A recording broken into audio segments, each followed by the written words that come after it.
Hello, it's JJ Humphrey. We're back on Elephant in the Room. Today, my road dog, he's on travel. He's taking the 4th of July holiday, so he may be on the screen listening, but we're not going to be hearing from him. So y'all just, you can watch him.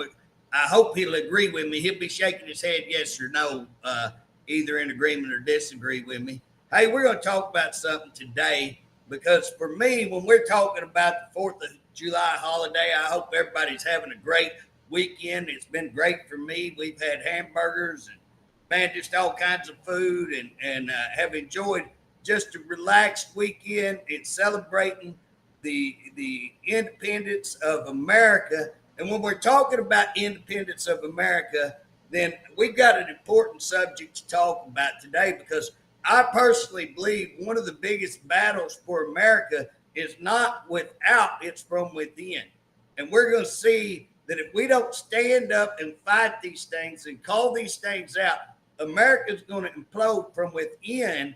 And so, again, that's where we got to come together as Americans, and we got to start identifying some things and calling out right and calling out wrong. This is a battle of right and wrong. That's what this is about. Whether it's in Oklahoma, whether it's nationwide, it starts right here with each and every one of us. And so the thing that I'm talking about today is that Monroe Nichols, Mayor Monroe Nichols of Tulsa, Oklahoma, he came out and called for $100 million in reparations. Okay, guys, reparations just means restitution. It means to pay back. And so what he's saying is that Black Americans should be paid back $100 million from white Americans. Okay. Now, again, is this a political stunt?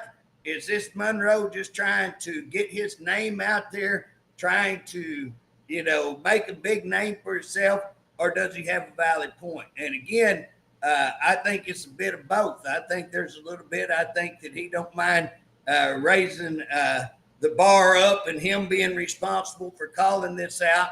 And I think that he does have some interesting points, some very valid points. But again, let's look at that up against the nation. Let's look at that up against how can he call for $100 million from people who've never owned a slave, who've never been part of slavery? And again, one of the big issues is the Tulsa Massacre, Tulsa Race Massacre. So you got to remember Monroe's setting in Tulsa. This has been a big deal for the last few years. So the Tulsa Race Massacre. And if you haven't read about that, I'd encourage you. It's a big part of our history. It's a black eye on Oklahoma. It's a black eye on Tulsa. It just was a bad thing. But I think there's a lot of parts of that. And I've really tried to read and study that. I love history. I like to go back in history and look. So around 1929 is when this happened. What happened was a young black man was accused of more or less molesting a woman. I think that was on an elevator, if I remember right. It's very questionable whether the incident actually occurred or didn't occur, but because of all the way that it played out in the system, we had this big riot show up, this big racial animosity, and again, it resulted in what they call the Tulsa racial massacre. Now, I don't agree with the word massacre on this, although there were a lot of blacks killed. There's no question on that. And again, if you want to see racism, go back and see how the papers handled this. No question there was racism. There is no question anybody wants to act like there was not some major wrongful racial issues in that thing. It's just not looking at it truthfully. It's not looking at it honestly. Again, there was a lot of racial bias in that, in the reporting and everything. But one of the things that got left out from what I read and what I studied is that these black men who stood their ground, who defended themselves, actually, I think a lot of them had military backgrounds. anyways, these guys did a huge job in defending themselves. And if you read some history, it actually was that the white people who were fighting the black people were actually, in some of the books I read, they were actually embarrassed because this small group of black men was able to beat them. And so they had to go back and get reinforcements, is my understanding. Now, again, I read a bunch of stuff, read different ones. I like to try to read stuff that's just trying to tell the fact and not picking sides. Most of the stuff you read is either told from one side or the other. I try to read stuff that's just, hey, here's the facts. And so again, what happened, there were a lot of people killed in this, a lot of property in Black America there in Tulsa, what they call the Black Wall Street district down there, was in Greenwood, I think. And so anyways, a lot of that was destroyed. And there's no question that happened. And when I'm reading all this, it seems like that the black community was being encouraged to move to Boley. I think, if I remember right, Boley's where we have a prison now out there, small community out there. They were really being encouraged to move out. And these guys said, nope, they're not running us off, and that we're going to build back. We're going to build back and stay right here. Now, I want to point that out because right now there seems to be this victim mentality, like you owe us $100 million, like you ought to pay us when we were never the victims of anything. You know what I'm saying? But here's the mentality of these people. No, you're not moving us. We're going to stay, we're going to build back, and we're going to build back better. Now, my understanding is that they did build back the Black Wall Street, and they built it back, and it came back super, was what I understood. Now, again, what we've seen is the destruction of that, but that wasn't due to that racial massacre, if you want to call it the race right massacre. Again, the reason I don't like massacre is because it makes it sound like they just went in and these guys couldn't defend themselves. They need to get credit, man. They defended themselves. They stood strong and they stood up, okay? So again, to say it's a massacre, now they did get reinforcements, and yes, at that point it become a massacre. But I do want to make sure that everybody understands that these guys didn't just roll over and die without dignity, okay?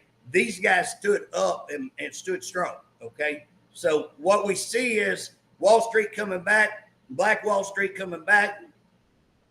But what killed it is the same thing that killed, guess what, guys? Main Street was killed in Oklahoma and all over America.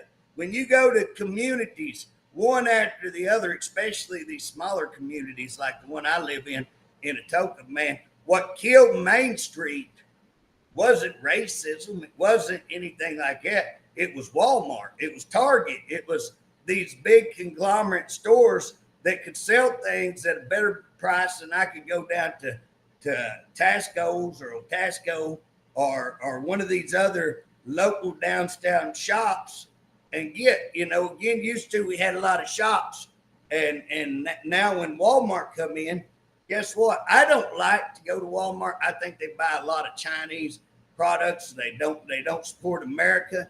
I think they have a woke agenda. I don't think that they're good for America. But guess what? You know, it's just like the other day. I'm sitting up there looking at a shop that we have there in Atoka, and a battery. I was going to buy a battery for my Jeep that I just drive around every once in a while, and that battery was going to be $206, I think, at one of the other shops. I go down to Walmart and get a 3-year warranty with $106. Now, where do you think I'm going to buy that? I mean, you know, so again, that's what's cost America's downtowns. And again, I'm not going to say that some of this of the Tulsa Massacre didn't lend to the Wall Street, the destruction of the Black Wall Street. I can't say that, but I can tell you this.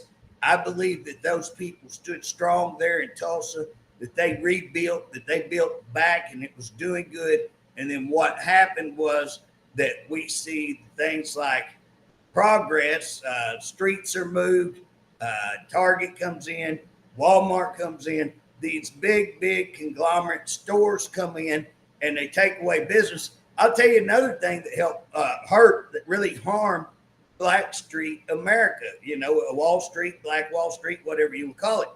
And you don't have to agree with me on this. And again, if you're a person of color and you disagree with me, that's fine. I don't mind that a bit. I'm telling you what I've read. I'm telling you what I think and what I know. And so if you disagree, I'm always happy to sit down and have a conversation on that. But one of the things that hurt Black Wall Street is the removal of segregation. So at one time, you had all the Black community that was in one community, all the white community over here in the white community. And guess what? The Black community traded with the Black community. And that meant that they kept their wealth right there inside Black Wall Street. So when you desegregated, guess what? Now, if I can go over here to Walmart and buy something for half the price or better product or whatever, guess what? And now all of a sudden, the Black Wall Street's having to compete against all America, all of the products. And again, this was not just the destruction of Black Wall Street. Man, this is destruction. If you wanted to come to Atoka, we're really booming right now. Our downtown's really getting back good. Guess what? But there was one time, man, it was empty building after empty building. I mean, it was just vacant. We were vacant. It's coming back. That's awesome. You want to see the towns that really had a thriving downtown? Guess what? It was towns that didn't have a Walmart in it. And so again, you see more of a thriving community when you don't have these conglomerates that break all of your businesses. And so again, that was a big issue. So the question, are they telling the truth? Are they right when they say this one incident was what busted the Black Wall Street? I don't think so. I don't think that's a fair depiction. I also don't think it's a fair depiction in when we claim that victim mentality. Now, does it mean it didn't happen? Does it mean that we shouldn't be aware of it? And does it mean that problems shouldn't be addressed? Absolutely not. I'm not saying that we don't address problems, but what I am saying is let's make sure that we address the problems right. And let's make sure that we address all the right problems. Let's make sure it's not just for political purposes. Now, I want to say something that I know Monroe, and again, I respect Monroe. Monroe is a very, very good guy. And do I believe that Monroe's heart is in the right place? I do believe that Monroe's heart. I believe that he believes what he's saying, that he wants to stand up for his community and the people he represents. And I think that's commendable. I'm not mad at him for trying to do better for his community. I'm not mad one bit. In fact, hats off to him. If he can get 100 million, wow, look at him go. Again, I don't think that you can take the fact away. He is the mayor of Tulsa, and that's a pretty big achievement. He's been a state representative. That's a pretty big achievement. I know his family. I know his mother, and I can tell you all the respect in the world for her.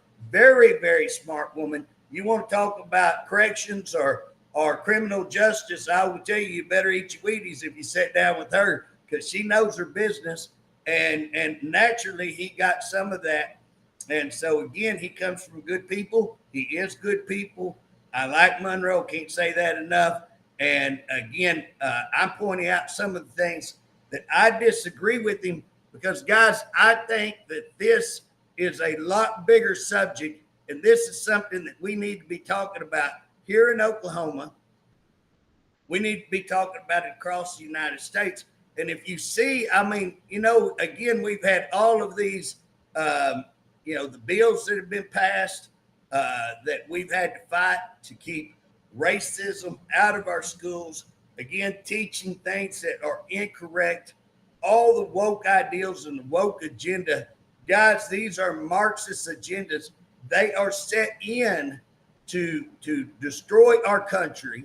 They're set in to divide our country, to divide by race, to divide by gender, to divide by law. They go after the law. and try to make disorder and no law, that we would not respect our law enforcement.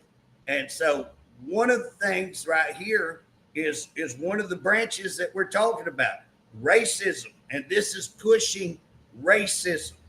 And so again, I think Monroe is trying to do what he thinks is good in helping his community. But in my opinion, what he's doing is actually harming his community.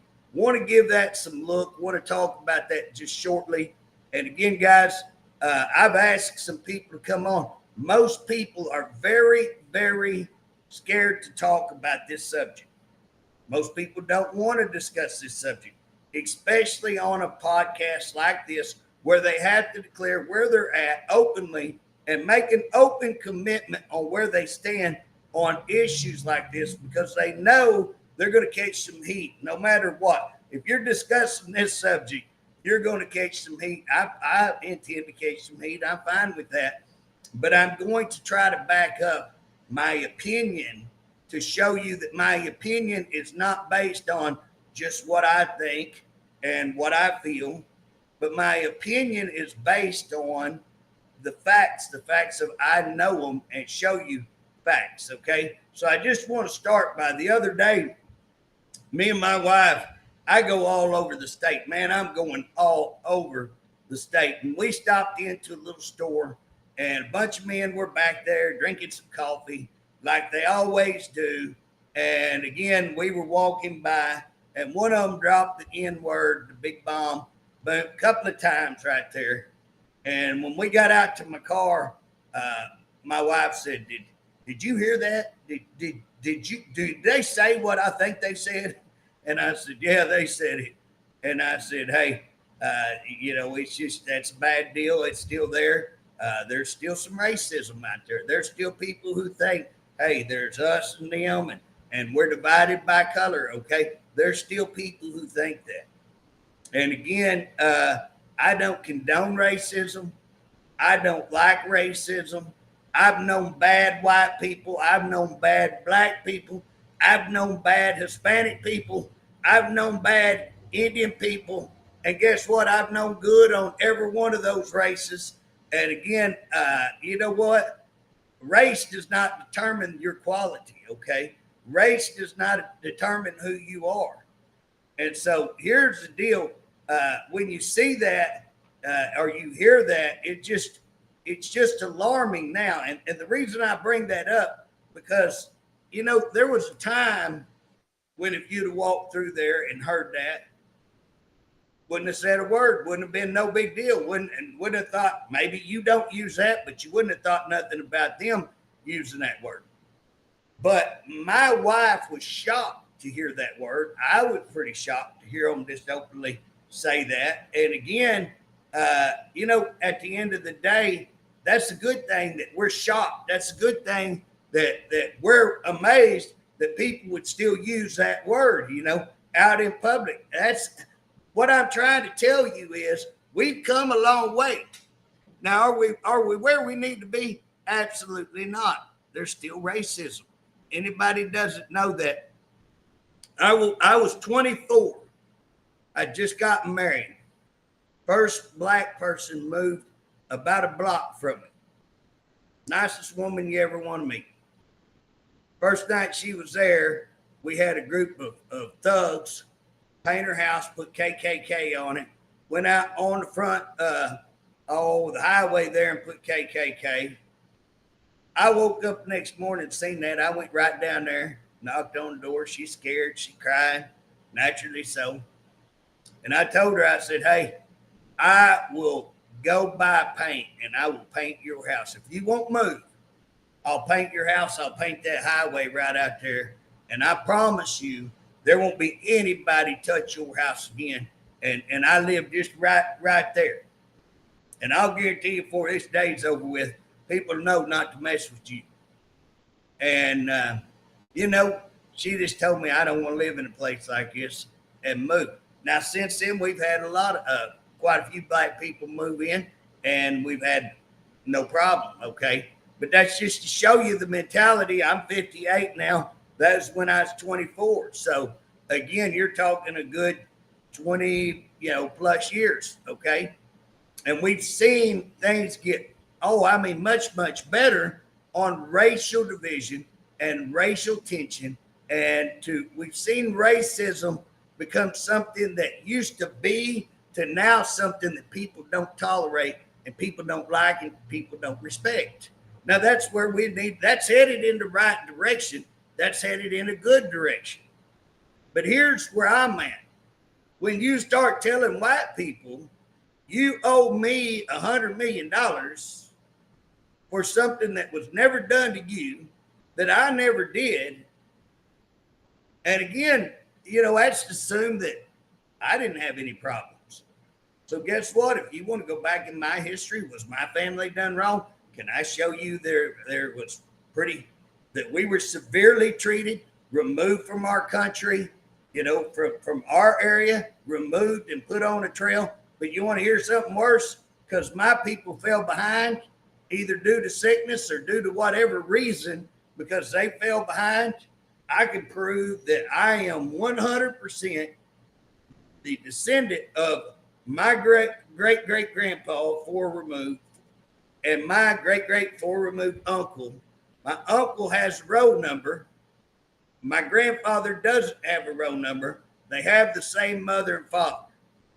So with the same mother and father that we can prove without a doubt, this guy over here has a roll number, not because they have different parents, because this one got to Oklahoma on time and filed, and this one didn't. My family didn't. Now, because even though the same bloodline, even though the same, blood runs through our veins, but because I just didn't get here, my family didn't get here on time, still got kicked out of our lands, still had to walk the Trail of Tears, still came, but because we either had problems or for whatever reason stayed behind. Could have been one of the first female Cherokees was in my bloodline, and it could be that we stayed behind to help. I don't know what all the reasons were, but we were late. And so again, should I get reparations because of that?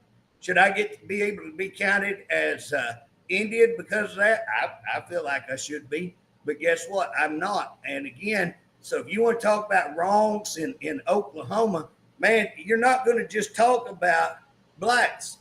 There's been, guess what? We've got the Choctaws, we got the Cherokees, we got the Chickasaws, we got all of these nations, 32 of them, that have been displaced and been lands taken away, treated terribly. Okay. So what are we going to do for them? If you want to go and look at how did we treat the Chinese when we were building the railroads, they were treated like slaves. How about the Irish? Guess what? They weren't treated much better. In fact, maybe even worse, So if you want to talk about, who deserves reparations, how do you stop? Where do you stay? Okay, this is how we're going to do it. Are you going to go pick one event? Because again, what about a big fire? What if somebody set a big fire and burned everything out? I'm living right here in Lane. Guess what? Lane was completely destroyed by fire. Who said that? What was that all about? Could somebody deserve that? Now, here's what I'm going to tell you. And this is where I want you to listen up, because this is what I believe. We live in America. It is one, and right here on the 4th of July, that's why I started taking a break today and just declare a holiday, but I didn't. I wanted to talk about this because it's important that we understand this on this holiday. Because we thought we are America. We are the land that everybody wants to come to. Everybody wants the freedoms that we enjoy and that we take for granted. People will come here. People are coming here, trying to cross the border. We finally got the border sealed to save our country. But here's the deal. People won't end this country because we are a land of freedom. We're the beacon in the world. We're the beacon. We're the light on the hill in the world, okay? And here's the thing. We fought a war. We fought a war to abolish slavery. Now you go back and start studying your nations. You start studying your world history. How many nations have fought a war to abolish slavery. And I don't know very many of them. If there's one out there, I've missed it because I don't know of one. But the question is, how many people died in that war? And to the best of my estimations, there was 620,000. Let me say this, 620,000 people died in the Civil War. Now, I don't know about you, but when we're talking about reparation, when we're talking about restitution, when we're talking about paying back, when we're talking about all of these things, what is the price of, $100 million? $100 million. Okay. Well, guess what? We paid with 620,000 lives. Now, just to kind of wrap your mind around that, I think there's 800,000 up there at Oklahoma City. I won't swear, something like that, I think. But you're talking about a almost wiping out Oklahoma City would be what that every person in Oklahoma City just about would die if we had another civil war. Okay. Now, I don't know about you, and yes, there have been some bad things since then. We have seen all kinds of still racially motivated things. But I will tell you, our country has done what no other country did and fought for people's freedoms, fought to abolish slavery. And then if you want to look at our history, if you want to look at the struggles of freedom and civil rights, man, study the civil rights movement. See these people who boldly stood up where nobody else would stand up. See what people did. And that is the kind of attitude that I'm looking for. I'm not looking for the attitude that says racism doesn't exist. I'm looking for the attitude that stands up and says, we're going to fight back. It doesn't say, give us something, give us. It stands up and says, we will not be moved. We demand equality. We look for equality. And again, that is the thing that I think there's a difference between where Monroe stands and where I stand. I think we want similar things. I think that I share his views of racism, I think. And now we have very, very different ideals on the wokeism. I can promise you that. But I do respect Monroe. I won't say publicly, I like Monroe. I respect Monroe. And I say that with true heartfelt. The guy is really, he's got a lot of character. Just look at what he's done.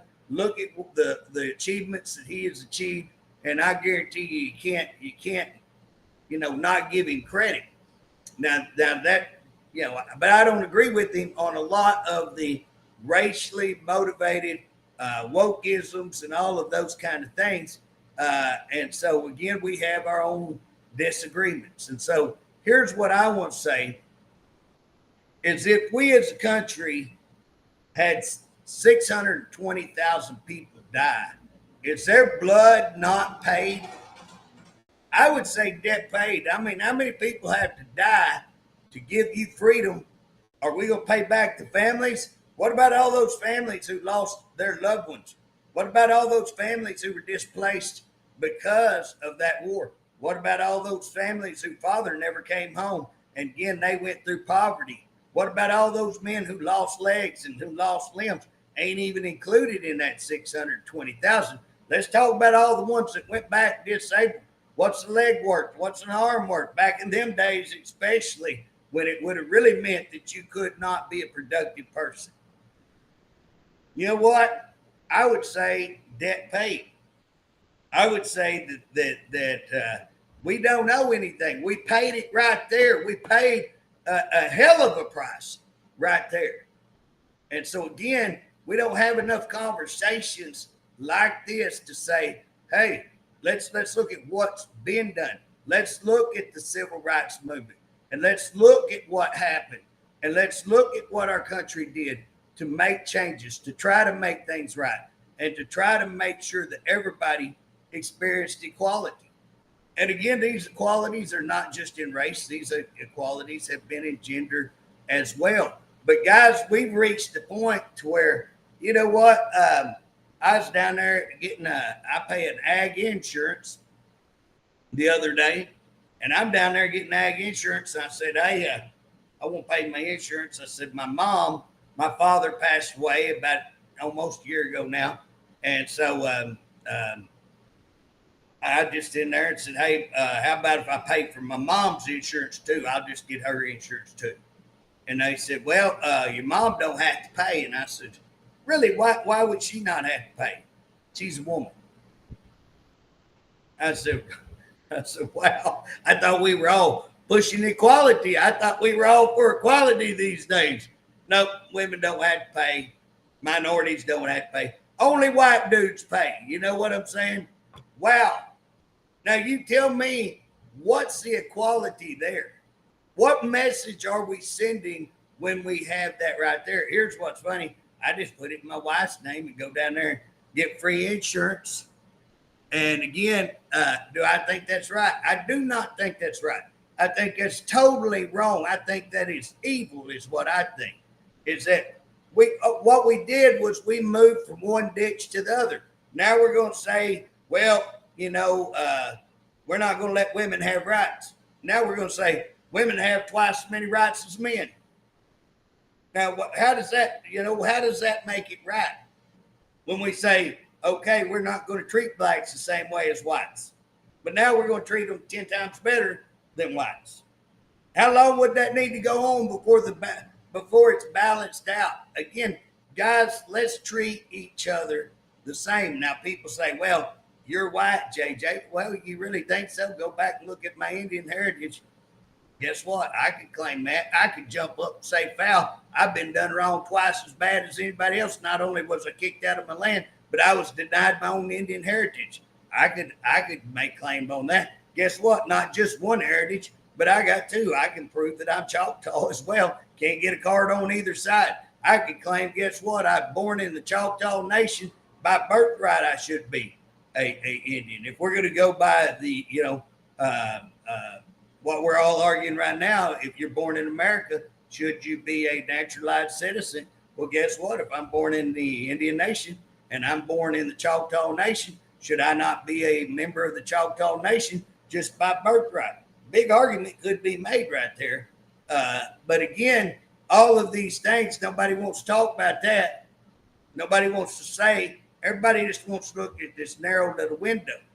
And I think in America, that what we've seen is these kind of conversations are bringing back, but they're having a negative effect on racism. And I think we're seeing, I think racism was down to just a kindle. I don't think we had it down. We were going the right direction. And now with all of these talks, I'm hearing more remarks like I heard the other day in that store. I'm hearing people make more remarks on that. I'm seeing more, jokes aimed that way. I don't like to hear black people talk bad about black people. I don't like to hear white people talk about it. I don't like it. I don't condone any of it. Okay. I don't like it. I like to treat people right. It's what I like to. This is a war between right and wrong. And being wrong on the other side, just saying, oh, we're going to get this because we're black, is no different than what. So doing what the other ones did and doing the same treatment is not the answer. The answer is what we have been doing all along. And we were combating racism of all kinds. We're combating the gender issues, and we were making it where people could get education, and we were making it where anyone could. And again, we've seen that the poor class has struggled more and more and more and more. I will give you, but that's not a black or white issue. That's not a black or white issue. That is an issue of poverty, and that's an issue of the haves and have-nots. And again, that's a great discussion. I do want to tell y'all this. I bragged on Monroe a while ago, man. I was bragging on him, telling him what a great job he's done, and look at what he's he's done. But here's one of the things that I'm going to use to argue when you're saying that the black people don't have as many rights, they don't have opportunity, that they can't rise above or out of their area. You know, if they come from a poverty area or non-education. Well, guess what?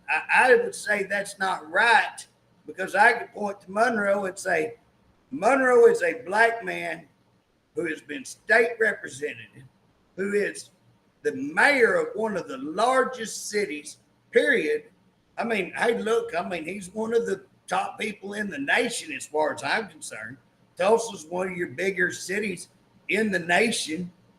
And here is Monroe Nichols, the mayor, first elected black mayor. Now, again, when you're talking about 100 years ago, that 104, I think, that we had the Tulsa Massacre going on, do you think we haven't come a long way that we can have the Tulsa Massacre occur, and in that same city that we elect a black man, Monroe Nichols, as the mayor? I'd say that's a hats off to Monroe, hats off to the city, hats off to everybody. That's a pretty big statement right there. That's a big statement of how we've come so far on racial issues. I think we have, at least. And I think I can prove my point just by his election and by the evidence that I'm sharing, that he's not only been the mayor, but he's been a state representative.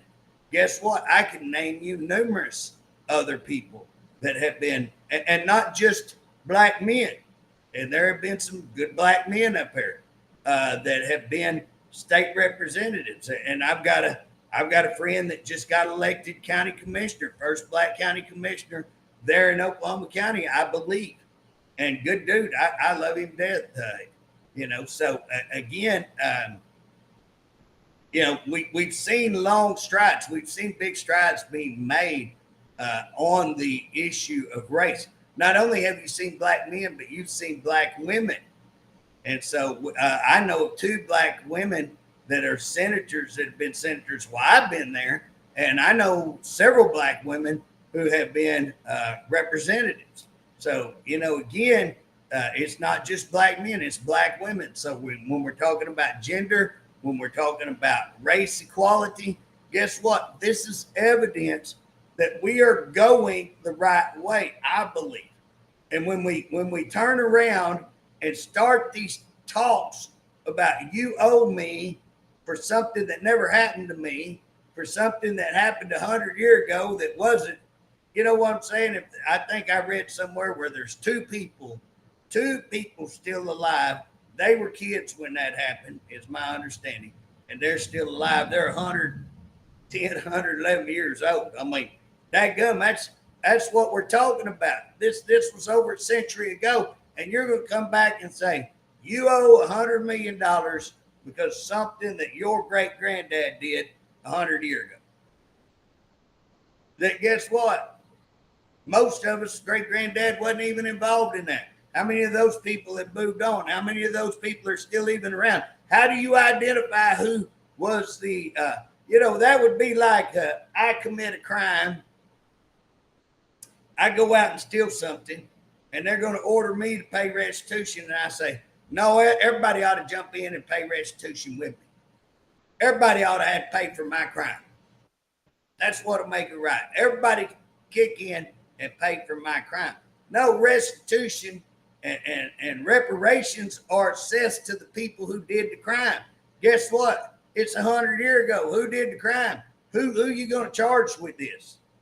And guess what? If you come trying to charge me, I start getting pretty mad because I didn't have anything to do with that. I don't condone that. I publicly go out and say I don't condone it. Don't raise my kids to condone it.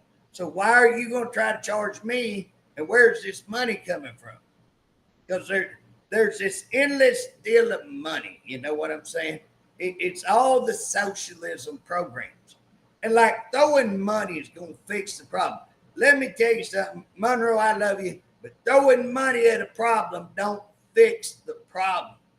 You got to talk about the root causes of the problem, okay? And so, again, I wanted to say that I do respect the achievements that Monroe has, but we have some stark differences And I think the fact that I can come on here and discuss those, I feel like it's a good start to having a second opinion on hearing from why, because most people don't want to.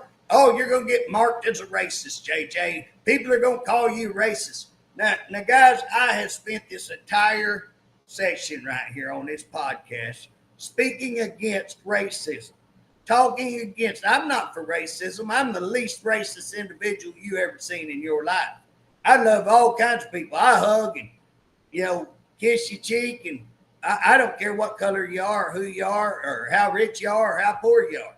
You know what? I love people. I really do. I tend to like people. Now, there's a lot of people don't like me, but you know what? Don't throw the racism card at me, because it don't stick. You can throw it out there as well. That's why I'm so willing to get up and speak on this issue, because the race card don't stick to me, and I'm not going to accept it. Okay. Now, I do want to say something. One of my favorite sayings it was a speech, and Dr. King, Dr. Martin Luther King. If y'all remember, I have a dream, and he went through several I have a dream. But one of his statements was that he dreamed of a day that his children would be judged not by the color of their skin. Get this, not by the color of their skin, but by the content of their character. Do you hear me? That his children would be judged not by their skin color, but by their content. Man, I love that. That was one awesome speech he did. He could give a speech. Martin Luther King could throw down a speech. He did some mighty, mighty good ones. If you ever want to, you know what? I like to listen to people, to learn how to give speeches, to learn how to debate. And man, I'll tell you, that man is worth listening to. That man has got a way of delivering, and he had some great, great things to say. Many, many, not one, many, many great speeches. His life was cut short. Again, you want to talk about racism? Right there's racism. And again, should that family get restoration from the people that killed him? And again, who actually killed him? I'm one of these conspiracy people, and I think it went a little bit deeper than just one individual who's a Ku Klux Klan member. I would probably trace it back to the CIA or something, but that's just my readings and stuff I believe. You don't have to believe like I do. But the thing about it is that I wanted to talk, and we've got about 15 more minutes, so I just want to talk. Where does the money come from? Where does the money come from? Because I tried to read, Mayor, I tried to read all your stuff. Man, I read, I don't know how many articles on this. And all your articles, all the news articles talked about the same thing. They talked about the Tulsa Massacre. And again, they didn't tell much in detail. I've read way more in detail, tried to study that to see who was in the wrong and who was in the right. Again, I think it was a big racial issue, but I don't think we give credit for the guys who stood up and rebuilt. I think the word massacre just makes them sound like they're weak. These were not weak people. These were very, very strong people, and they did not have a give me mentality. They did not have a welfare mentality. They did not have a defeated mentality. These people stood up strong. And again, I want to always depict them as somebody who stood their ground and rebuilt because they did have strength. And so again, I think that is a character that never gets talked about by these black men that should be talked about, that has not. So again, I want to make sure that mentality. But where does this money come from? Because I've looked to your plans. I've tried to find your plans. And again, I found a plan, 24 million housing fund. Okay, but where does the 24 million? I studied and studied. Where does the 24 million come from? Are we going to raise taxes in Oklahoma? Is that a federal program? Because it sounded like they were cutting a lot of our federal monies. Where's this money going to come from? Now, again, when we're talking about 24 million for housing, is that only for blacks? Because guess what? There's poverty all over Tulsa. And here's the thing. When you talk about that a rising tide lifts all boats. Rising tide lifts all boats, okay? Well, guess what? You're going to go over here in this one community and you're going to say, oh, we're going to give this group right over here $24 million, going to give them new housing, going to give them all this. I can promise you this, go to any housing project you want across America and see what Give Me programs will get you. It'll get you ghettos. It'll get you some of the worst neighborhoods you ever saw. When you give money out, people don't respect it. They take it and they'll tear it up. Now, here's what I'd say. Let people invest. Start something where they can buy their own house, where they can own property, where they have something invested in that. And guess what? They'll start taking care of it. Guess what? You'll see your neighborhood change. I was in one when I was probation pro officer. We had one where a guy owned practically the whole town. This guy owned every house, all rent houses. Man, if you were a probation officer, parked your car at one end of the street, you went to every house, you had somebody in every house. Walk down the other side of the street, you had somebody in every house come get your car and move over a block and do the same thing. The whole town was on probation. I mean, it was unreal. He died and they sold all them houses. Guess what? It wasn't very long till all of the people were taking care of that town. It changed the entire town because they had ownership and they had their houses meant something. Okay. And you saw all that crime start to just get out of that town. It dissipated because they didn't want all that there. They wanted to raise family and that was their house. That's pretty cool to see with your own two eyes what that can do. And again, Monroe, I want to encourage you, if you do get that 24 million, have a plan to where you have people have ownership in whatever you are giving. But I will tell you this, if you give a black man a house right across the street and a white man sitting over there, you just caused racial division. You caused racial division. Always remember this. You need to look at the division and you need to look at the population. And if there's way more whites than there are black, you ain't going to have a good outcome. You ain't got to be a genius. This ain't genius stuff. When you piss people off over here and you start doing this, so you're going to have to do it in a way that unites people, that brings people together. And again, I would say look at those targeted areas and whether you're black, white. Now, if there's more black people live in that area, great. If you target whatever area you wish, and if it's at Greenwood, if it's at Black Wall Street area, and you want to target that, great.